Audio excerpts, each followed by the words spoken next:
আপনি কি কখনো ভেবেছেন কৃষকের মাঠের ঘামের ভেজা জীবন আর ফ্রিল্যান্সারের কম্পিউটার স্ক্রিনের আলো, এই দুই জীবন কিভাবে একে অপরের থেকে আলাদা?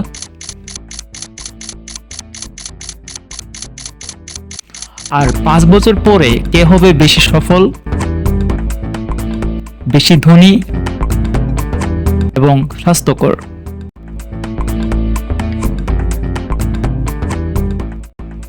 আজকের ভিডিওতে আমরা জানব একজন পেশাদার কৃষক এবং একজন পেশাদার ফ্রিল্যান্সার জীবনের ভিন্নতা, সম্ভাবনা এবং চ্যালেঞ্জ।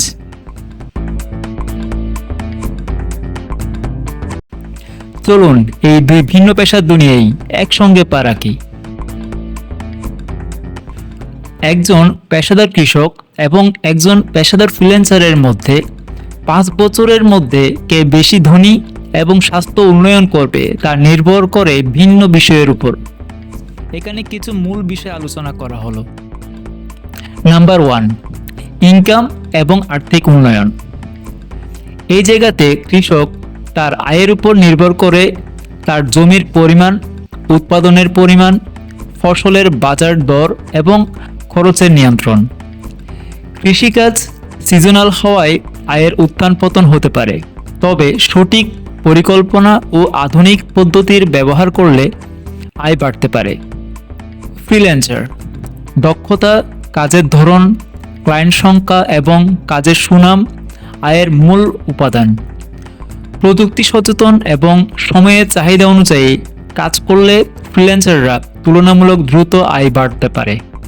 তাহলে রেজাল্ট কি হয়ে দাঁড়ালো? ফ্রিল্যান্সাররা সাধারণত কম সময়ে বেশি আয় করতে পারে, তবে কৃষিকাজ সঠিকভাবে করলে দীর্ঘমেয়াদী স্থিতিশীল আয় সম্ভব। পয়েন্ট নাম্বার 2, স্বাস্থ্য উন্নয়ন।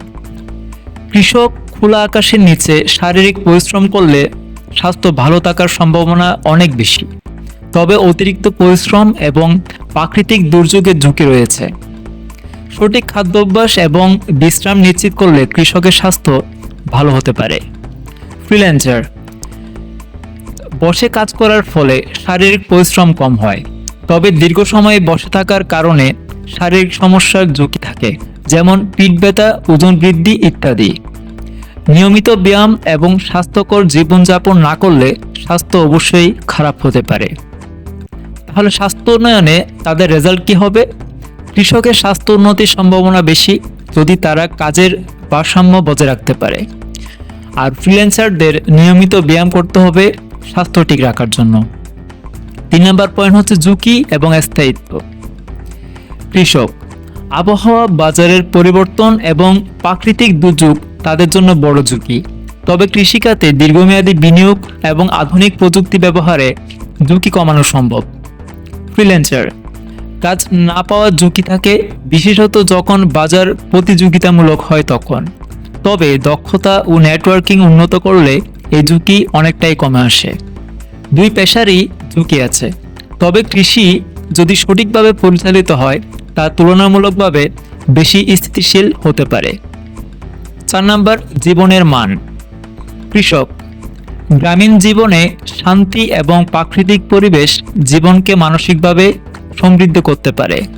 ফ্রিল্যান্সার, শহুরে জীবন এবং প্রযুক্তিগত সুবিধার মাধ্যমে দ্রুত জীবনযাত্রার উন্নতি সম্ভব, তবে মানসিক চাপ বেশি হতে পারে। তাহলে টোটাল ভিডিওতে আমরা কি সারাংশ বুঝে পেলাম? নাম্বার 1 হচ্ছে ধনী। ধনীর দিক দিয়ে ফ্রিল্যান্সাররা সাধারণত দ্রুত ধনী হতে পারে, তবে কৃষক দীর্ঘমেয়াদে স্থিতিশীলভাবে আয় করতে পারে। 2 নম্বর ছিল স্বাস্থ্য উন্নয়ন। কৃষকের জীবন স্বাস্থ্যকর হওয়ার সম্ভাবনা অনেক বেশি যদি সঠিকভাবে কাজ করা হয়। সঠিক পরিকল্পনা, পরিশ্রম এবং দক্ষতা যে কোনো পেশায় উন্নতির চাবিকাঠি। কৃষক হোক বা ফ্রিল্যান্সার, সফলতার মাপকাঠি নির্ভর করে সঠিক পরিকল্পনা, পরিশ্রম এবং নিজের দক্ষতার উন্নতির উপর। একদিকে কৃষকের জীবন আমাদের প্রকৃতির কাছাকাছি নিয়ে আসে, অন্যদিকে ফ্রিল্যান্সারের কাজ আমাদের প্রযুক্তির নতুন দিগন্তে প্রবেশ করায়। তবে দিন শেষে আপনি যদি আপনার পেশায় সৎ, উদ্যমী এবং স্বাস্থ্য সচেতন হন, তাহলে সাফল্য আপনার হাতে ধরা দেবে। আপনার ভবিষ্যতের জন্য আপনি কোন পথ বেছে নিচ্ছেন কৃষকের শান্তিপূর্ণ জীবন নাকি ফ্রিল্যান্সারের গতিময় যাত্রা? নিচের কমেন্টে আমাদের জানাতে ভুলবেন না। ভিডিওটি যদি আপনার ভালো লেগে থাকে তবে লাইক দিন, শেয়ার করুন এবং আমাদের চ্যানেলটি সাবস্ক্রাইব করে পাশে থাকুন। আমাদের সঙ্গেই থাকুন আরও অনুপ্রেরণাদায়ক গল্প এবং উপদেশের জন্য। সবাইকে অসংখ্য ধন্যবাদ আমাদের সাথে থাকার জন্য। আল্লাহ হাফেজ।